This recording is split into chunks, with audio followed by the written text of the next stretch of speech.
Hello guys and welcome back to NFT Inspo. For today's video, we're going to show you how to add wishlist in Shopify. So if you're interested, let's start the tutorial. So the first thing that we need to do here is we need to access our Shopify account. So go to shopify.com and log in into our account. Once you've done that, we need to add an app into our store. So in this case, wishlist is not directly supported by Shopify. So to add this functionality, we need to add an app. So at the bottom left, go ahead and click on the settings option here. And from here, you need to go to the option that says Apps and SEO Channel. Click on the button that says Shopify App Store. Now from here, in the Shopify App Store, we need to type in the search apps, guides, and more. So the following, which is going to be wish list.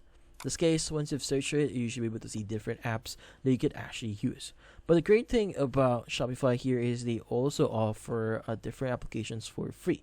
As you see, we see Wishlist Plus here, which is actually a free, that has a free plan available here, and it has a lot of rating. So let's go ahead and start using it. So let's go ahead and click on it, click on install. From here, we need to confirm the installation by clicking on the install button again once it actually appears. Once you click on it, it's going to redirect you to the app itself and start setting up your wishlist. Now, setting up your wishlist is actually pretty easy. You just need to follow the steps here for you to get started. So in this case, going to first ask you some questions. So for example, maybe I want to say help bring shoppers back here. Click on continue. From here, how would you like to describe yourself? So in this case, I'm the owner. Could you share which industry you operate here? So for example, I'm into electronics, or let's just say apparel here. Just click on continue. Now from here, it's going to ask you what plan you want to use. So in this case, you have the 5K sessions, then 100 month wishlist actions, and 20 month save for later actions. So let's just choose this one. But if you want to upgrade to starter, pro, or premium, you could go ahead and do that as well. Let's go ahead and click on continue. Now, once you've done that, it should show you your dashboard here. So this might take a while, but in this case, once you've done that, you need to choose how you want to see your launch button details.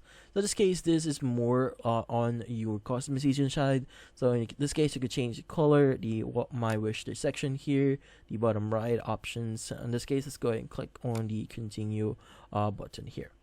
Now from here, what we need to do next is we have to edit the wishlist nudge here. So in this case, you could go ahead and do that. So let's go ahead and click on one more step here. So you need to provide email details. So in this case, provide these details for emails that get sent through the app for your customers. So in this case, maybe I want to say from name. So let's just add my name here, or the name of our store, and reply to emails. Customer response will be sent to this email. In this case, you could go ahead and just provide the email for your store here. And once you've done that, you could go ahead and click on finish setup here.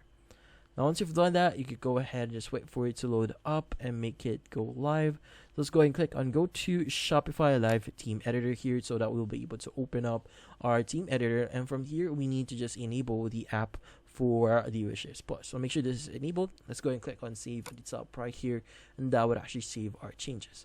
In this case, once we've done that, we can just go back into our Shopify store, view your store here by clicking on the eye icon. From here, we need to go to our products. So in our products, let's go ahead and open up one of our products that we have. So maybe I want to use this one. Let's go ahead and click on it. And from here, we now have the add to wish list option. In this case, this one is actually pretty cool. Just click on add to wish list. As you can see, it's now been added. And that's about it. So hopefully this video was able to help you. Like and subscribe to NFT Inspo. Thank you for watching.